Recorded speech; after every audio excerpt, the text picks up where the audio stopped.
Okay, good morning, dear students. Today we will discuss comparison of EMF of two cells using potentiometer wire. You are seeing the circuit diagram.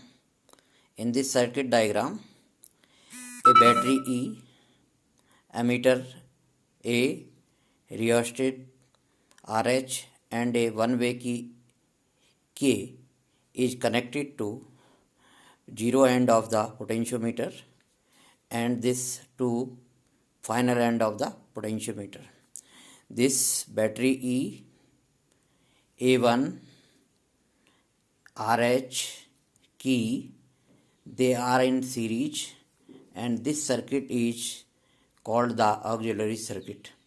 Okay, now here what you are seeing, positive terminal of battery E, positive terminal of cell E1 and positive terminal of cell E2 is connected at point A. Negative terminal of cell E1 is connected to point 1 of two-way key, and negative terminal of cell E2 is connected to point 2 of two-way key, and this is 3 is called common point. ठीक है, common point of the two-way key, it is connected to galvanometer positive and galvanometer negative is connected to jockey. Is it clear? So this is about the circuit diagram. Is it clear? Now how to compare the EMF of cell? For compare the EMF of cell, it is important that EMF of cell battery must be greater than EMF of primary cell, that is E1, and the second primary cell E2. ये cell जो हैं, these cells are Lagrange and Daniell. One may be Lagrange, another may be Daniell. These are the primary cells. We have to compare the EMF of these two cells. Now how to do this experiment? This is in your syllabus also. Okay. तो what we are doing, close की के को हमने सबसे पहले की को हमने क्लोज किया and adjust a suitable constant current with the help in the potentiometer wire with the help of the rheostat की हेल्प से हम क्या करंट को कांस्टेंट रखेंगे. With the help of rheostat we can increase and decrease the current. तो we with the help of rheostat we will make the current constant. ठीक है, is it clear? And to check the our circuit, ठीक है, what we have to do, first we have to maintain the constant current in the circuit, and then first we will press the jockey on potentiometer at zero end, and other time the jockey at the final end B. ठीक है, यहाँ पर ये 100 metre का दिखाया गया है, but potentiometer generally 400 meter 4 wire का होता है, 6 वायर का होता है, 10 वायर का होता है. तो हम पहले जॉकी को फर्स्ट जीरो एंड पर कनेक्ट करेंगे और प्रेस करेंगे, और फिर हम जॉकी को हम फाइनल एंड पर प्रेस करेंगे. जब जॉकी को जीरो एंड पर प्रेस करने पर डिफ्लेक्शन गैल्वेनोमीटर में एक साइड में जाएगा, और फाइनल एंड पे प्रेस करने पर डिफ्लेक्शन एक हमारा दूसरे एंड पर जाएगा. Is it clear? तो हमारे कनेक्शन करेक्ट हैं. अगर हमारा डिफ्लेक्शन नहीं आ रहा है, एक ही साइड में आ रहा है, then what we have to do, we have to increase और डिक्रीज द करंट. ठीक है, हम करंट को मेंटेन करना है. ठीक है, by doing so what will happen, the deflection, when deflection will come in both side, that it means our connections are correct. Now how to perform this experiment. Now here is a gap, ये 1 और 3 के बीच में there is a one gap. ठीक है, one gap. Here you insert the plug key insert कीजिए, and don't insert the plug key in 3 and 2. When you are inserting the plug key between 1 and 3, the cell E1 is in use. Is it clear? Now with the help of the jockey, you slide the jockey on potentiometer wire gently. Why I am saying slide the jockey gently? Because area of cross section of the potentiometer wire should not change. Why? Because you know that R is equal to rho L upon A. R is equal to rho L upon A. If area of cross section of the wire will change, then the resistance of the potentiometer wire will change. This precaution you have to take it. Is it clear? ठीक है, तो slide the jockey on potentiometer wire and obtain the position of null deflection. Position of null deflection means that is no current is flowing in the galvanometer. Galvanometer needle will be at 0. Is it clear? Let this position be at J1. जब ये position किस पे, जब आपको नल deflection आ गया, let this position is at J1 and this is the length AJ1 is equal to L1. Let this length is AJ1 is equal to L1 at this position of J1. ठीक है, galvanometer is showing no deflection या no current is flowing in the galvanometer. It means no current is in the arm AEJ1, that is AE1J1. AEJ1 में कोई भी current flow नहीं कर रही है. तो what we can say that potential of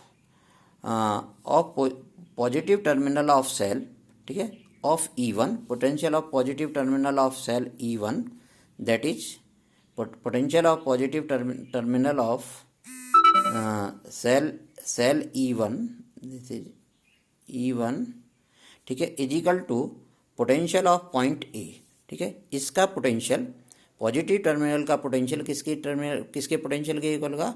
potential of point A. And potential of negative terminal of cell E1 will be equal to potential of J1. ठीक है, किसके बराबर होगा? Potential of J1. Potential of negative terminal of cell E1, you can write it E1. ठीक है, this is E1 is equal to potential of point J1. Is it clear? तो it means, तो इसका मतलब क्या हुआ? EMF of cell is equal to potential difference between point A and that is J1, A and J1, that is J1 of potentiometer wire. We know that according to principle of potentiometer, fall of potential is directly proportional to length of that portion of the wire on potentiometer. That is E1 is directly proportional to L1, or you can say, or E1 is equal to KL1. ठीक है, where K is the potential gradient of potentiometer wire. Is it clear? Now this is about the first cell. Now what you have to do? Don't change the current. ठीक है, current का value fixed रहना चाहिए. The value of current must be fixed. Don't touch this rheostat. ठीक है, how much current you have maintained for first cell, the same amount of current must be maintained in the second cell. Okay, now what we have to do? Now remove this plug key from 1 and 3. 1 और 3 से यहाँ से plug key हटा दीजिएगा, and then put this plug key in between the gap 2 and 3. तो when you are putting the plug key between 2 and 3, what it mean? इसका meaning क्या हुआ कि now cell E2 is in use, E1 is not in use, and repeat the experiment. ठीक है, what you have to do? Now slide the jockey gently on potentiometer wire and obtain the null deflection point. Let it be at J2. इसका meaning क्या हुआ? Now potential of positive terminal of cell E2 is equal to potential of point A. ठीक है, and potential of negative terminal of cell E2 is equal to potential of J2. Is it clear? तो now this is the, ये मैंने यहाँ लिखा है. Now remove the plug key from the gap 1 and 3 and insert the in gap 2 and 3 of two-way key so that cell E2 is in use or in circuit. Again find the null deflection,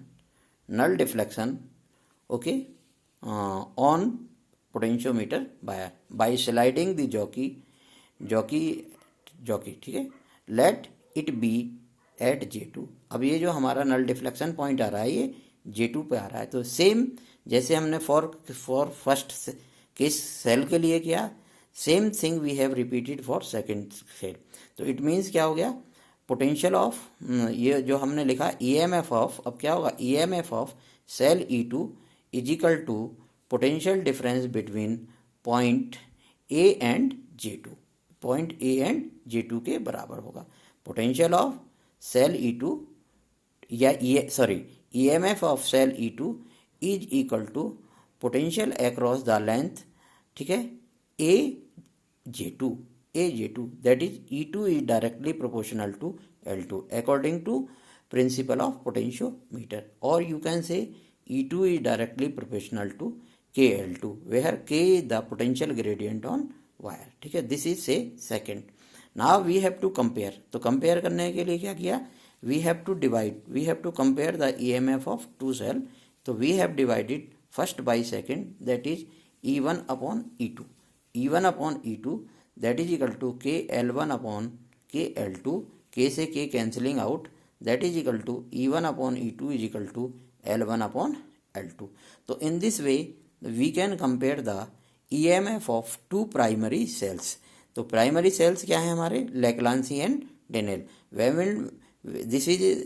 this is also in our experiment, ठीक है। So this topic will help you in experiment as well as in series. Now what precaution must be taken, हमें क्या precaution लेनी चाहिए जब हम when we are doing, जब हमको एक्सपेरिमेंट करना है तो हमको क्या क्या प्रिकॉशन लेनी चाहिए, that I have posted you, okay.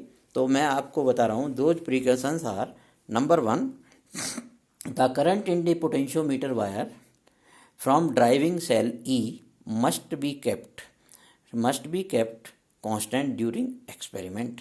तो जब भी हम सेल को हम यूज कर रहे हैं, एक्सपेरिमेंट कर रहे हैं, तो ड्राइविंग सेल जो है हमारा E, that is driving cell E, इससे जो है हमारी करंट क्या होनी चाहिए, कांस्टेंट होनी चाहिए। करंट कैसे कांस्टेंट होगी, with the help of the rheostat.